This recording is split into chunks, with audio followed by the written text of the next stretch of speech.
और राग में कितने स्वर होते हैं? 7। कौन कौन से? नहीं चल रही थी ना कथा? सारे गामा पाधा। अब सा का क्या मतलब होता है? सा का मतलब होता है साध करके गाओ। कैसे गाओ? सामान्य साध करके।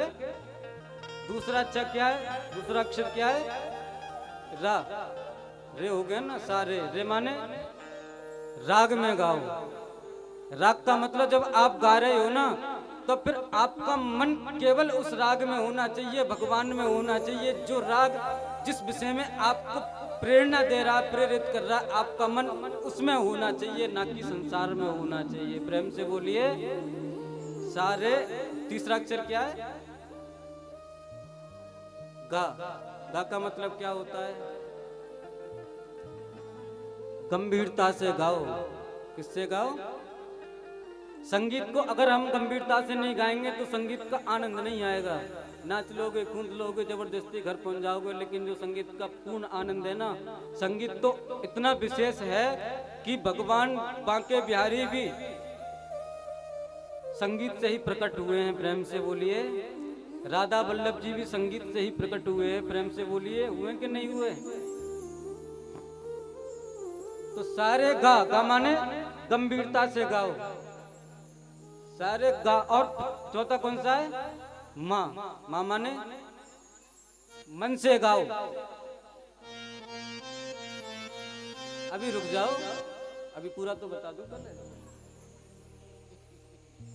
माँ पे देखो, यही तो होता है जब सदगुरु अच्छे होते हैं ना, तो बताने से ही व्यक्ति भक्ति के मार्ग पर चलने लग जाता है। प्रेम से बोलिए।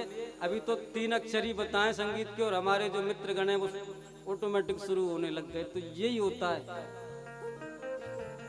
तो माँ का मतलब क्या है? मन से गाओ। सारे गामा। पा का मतलब क्या है? एक आध तो बता दो।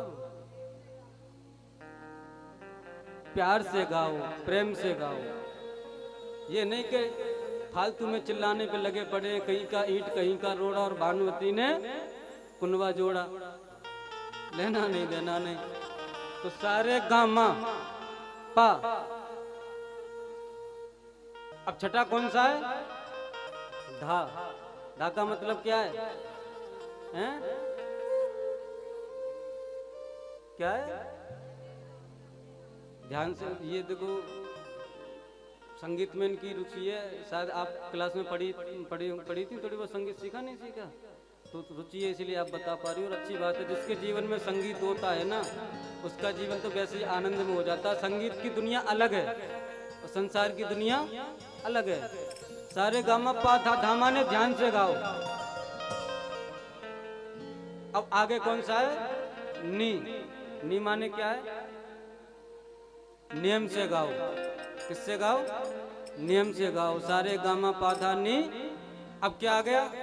अब आपने कितने बताए थे? अब ये तो फिर 8 हो गए। तो 8वां जो लगा ना, अभी हमने मध्य सप्तक का बताया आपको। अब जो 8वां सा लगा, ये तार सप्तक का हो गया। तो अब इसमें क्या करना है? जब व्यक्ति ज्यादा ऊंचाई पे जाता है ना, तो उसको उतनी ही सावधानी रखनी पड़ती है। तो पहले सा का मतलब क्या बताया था? साध करके गाओ। अब जो तार सप्तक का सा है, उसका क्या मतलब है? सावधानी से नहीं, स्वर में गाओ। प्रेम से बोलिए।